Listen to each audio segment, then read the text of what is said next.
365 डेजचं challenge आम्ही इथंच संपवतो आहे, कारण की नाही जमत आहे आम्हाला.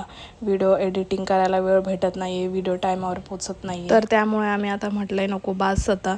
कधी आलामध्ये तर व्लॉग वगैरे येईल आमचा, असाच छोटा मिनी व्लॉग किंवा पूर्ण व्लॉग तुम्हाला बघायला भेटेलच. तर बघूया, भेटूया नंतर कधीतरी. तर हा लास्ट व्लॉग आता समजून घ्या, कारण की इथून पुढं तर काय येणार नाही आहे. तर कालची सकाळ नॉर्मली स्टार्ट झालेली. लवकर उठलेलो, उमेशला डब्बा वगैरे करून दिला. त्यानंतर परत झोपलो तर डायरेक्ट 11 वाजताच उठलो. त्यानंतर परत नाश्ता वगैरे केला.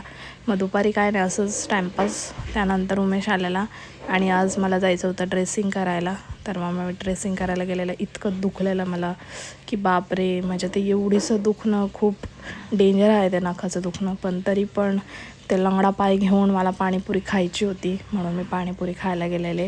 पाणीपुरी खाल्ली, त्यानंतर सुक्कीपुरी पण खाल्लेली आणि मग येताना मंचुरियन घेऊन आलेलो घरी आल्यानंतर उमेश परत गेलेला बाजारात, जरा सामान आणायचं होतं पण मार्केट बंद होतं, तर फक्त सुकट बोंबील घेऊन आलेला. तर असंच होता दिवस. भेटूया next time. Bye bye, take care.